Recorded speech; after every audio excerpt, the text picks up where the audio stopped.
राधे राधे शर्मा जी की कहानी चैनल पर आप सबका हार्दिक हार्दिक स्वागत, अभिनंदन। गोकुल के पास ही किसी गांव में एक महिला थी जिसका नाम था आनंदीबाई। देखने में तो वह इतनी कुरूप थी कि देखकर लोग डर जाएं। गोकुल में उसका विवाह हो गया।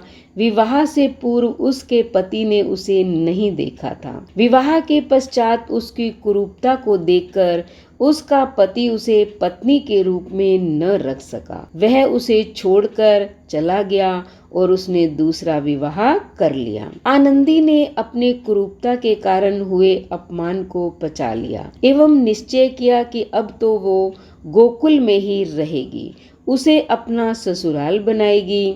वह गोकुल में एक छोटे से कमरे में रहने लगी। घर में ही मंदिर बनाकर श्री कृष्ण की भक्ति में लग गई। आनंदीबाई सुबह शाम घर में विराजमान श्री कृष्ण की मूर्ति के साथ बातें करती, उनसे रूठ जाती, फिर उन्हें मनाती और दिन में साधु संतों की सेवा एवं सत्संग करती। इस प्रकार कृष्ण भक्ति एवं साधु संतों की सेवा में उसके दिन बीतने लगे। एक दिन की बात है, गोकुल में गोपेश्वर नाथ नामक जगह पर श्री कृष्ण लीला का आयोजन निश्चित किया गया। उसके लिए अलग अलग पात्रों का चयन होने लगा। पात्रों के चयन के समय आनंदीबाई भी वहां विद्यमान थी। अंत में कुब्जा के पात्र की बात चली। उस वक्त आनंदी का पति अपनी दूसरी पत्नी एवं बच्चों के साथ वहां उपस्थित था। आनंदीबाई की खिल्ली उड़ाते हुए उसने आयोजकों के आगे प्रस्ताव रखा कि सामने यह जो महिला खड़ी है वह कुब्जा की भूमिका अच्छी तरह से अदा करेगी, अतः उसे ही कहो ना, यह पात्र तो इसी पर जचेगा, यह तो साक्षात कुब्जा ही है। आयोजकों ने आनंदीबाई की ओर देखा। उसका कुरूप चेहरा उन्हें भी कुब्जा की भूमिका के लिए पसंद आ गया।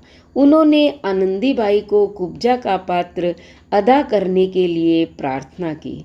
श्री कृष्ण लीला में खुद को भाग लेने का मौका मिलेगा, इस सूचना मात्र से ही आनंदीबाई भावुक हो गई। उसने खूब प्रेम से भूमिका अदा करने की स्वीकृति दे दी। श्री कृष्ण का पात्र एक 8 वर्षीय बालक के जिम्मे था।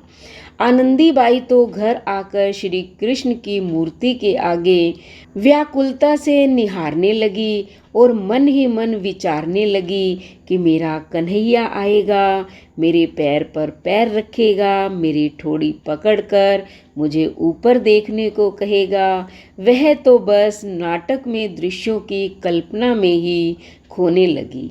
आखिरकार श्री कृष्ण लीला रंगमंच पर अभिनीत करने का समय आ गया। लीला देखने के लिए बहुत से लोग इकट्ठे हुए। श्री कृष्ण के मथुरा गमन का प्रसंग चल रहा था। नगर के राजमार्ग से श्री कृष्ण गुजर रहे थे।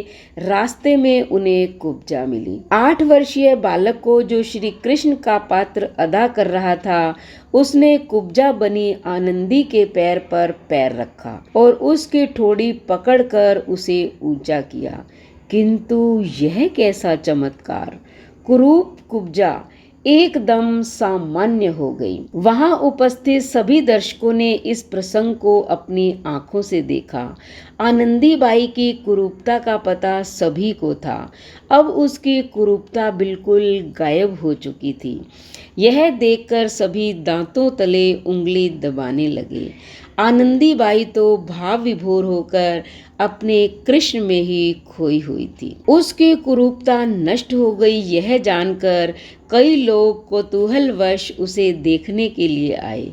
फिर तो आनंदीबाई अपने घर में बनाए गए मंदिर में विराजमान श्री कृष्ण में ही खोई रहती। यदि कोई कुछ भी पूछता तो एक ही जवाब मिलता, मेरे कन्हैया की लीला है, तो मेरे कन्हैया ही जाने। आनंदीबाई ने अपने पति को धन्यवाद देने में भी कोई कसर बाकी न रखी। यदि उसकी कुरूपता के कारण उसके पति ने उसे छोड़ न दिया होता तो श्री कृष्ण में इतनी भक्ति कैसे जागती। श्री कृष्ण लीला में कुब्जा के पात्र के चयन के लिए उसका नाम भी तो उसके पति ने ही दिया था। इसका भी वह बड़ा आभार मानती थी। प्रतिकूल परिस्थितियों एवं संयोगों में शिकायत करने की जगह प्रत्येक परिस्थिति को भगवान की ही देन मानकर धन्यवाद देने से प्रतिकूल परिस्थिति भी उन्नति कारक हो जाती है। इसलिए हमें कभी भी भगवान से शिकायत नहीं करनी चाहिए, बल्कि हमेशा ही उनका धन्यवाद करना चाहिए और कहना चाहिए कि कान्हा, जब से रखा है कदम तेरी चौखट पर, आसमां से भी ऊंचा मेरा सर लगता है। तेज आंधियां हैं फिर भी मैं रोशन हूँ, ये सिर्फ तेरी रहमतों का असर लगता है। धन्यवाद। अगर कहानी अच्छी लगी तो चैनल को सब्सक्राइब करें, लाइक और शेयर करें, कमेंट करें और बेल आइकन के बटन को दबाएं